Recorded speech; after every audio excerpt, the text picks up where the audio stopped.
Alright guys, we're going to be working on this 91 Nissan 240SX SE model. Alright, so we're going to be installing the LED lights for the turn signals, and these are our new prototypes. Okay, so we're going to see if how well they work on older vehicles. The rear tail lights use the 1156 bulbs. Okay, so these are the stock halogens, and we're about to show you how to replace them. Alright guys, so like I was saying, we just developed the new turn signals that don't hyper flash. Okay, and we still don't have a model number for these, but the ones that go in this vehicle specifically are the 1156. Okay, and these are amber.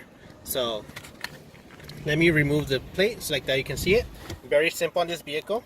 It has these little locking tabs here. You just push them upwards and it'll let you lift up this little flap.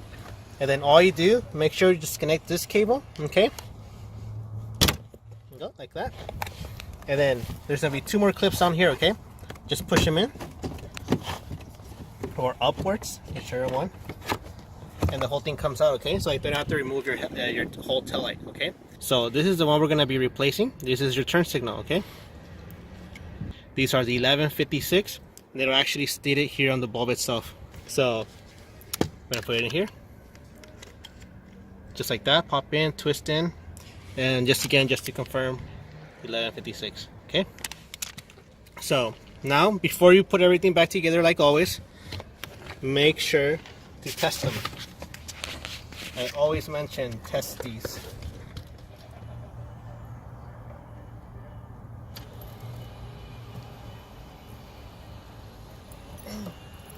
Alright, so that's how bright these are compared to the stock ones. So let's show you how the stock one looks real quick. Okay, so let me install it back into its place and show you how it looks.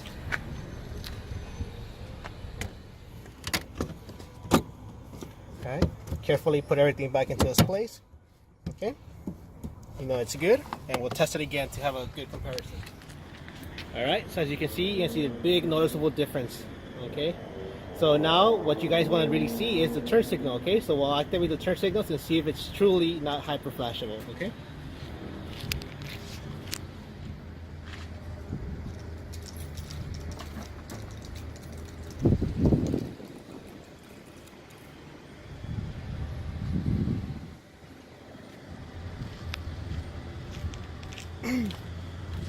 There you go, and now I'll do the passenger side.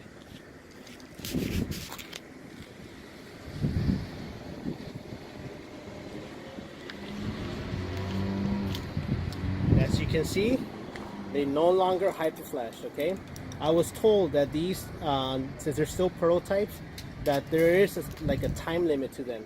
So after a while, one moment. So pretty much what they said is that they have like a time limit.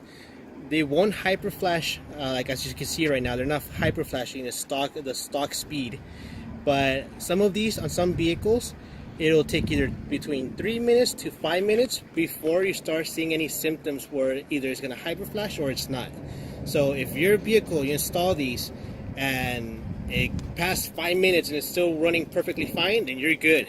If you notice that it starts hyper flashing after 3-5 minutes, then you know that at least you have that much of a time period before it hyper flashes.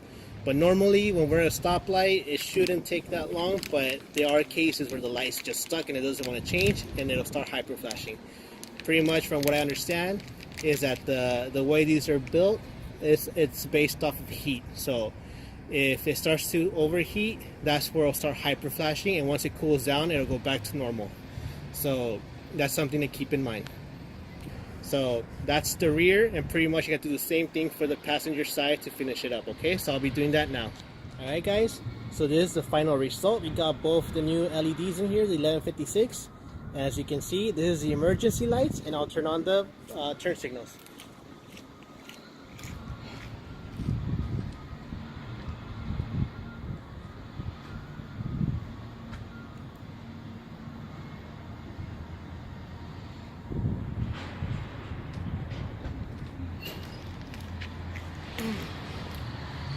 And there you have it guys, no hyper flash anymore.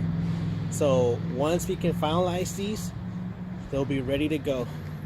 All right, so if you guys have any questions, feel free to let me know, and I'll try to answer as best as I can. All right, so, thank you for watching. Beautiful morning, you're the sun of my morning bed.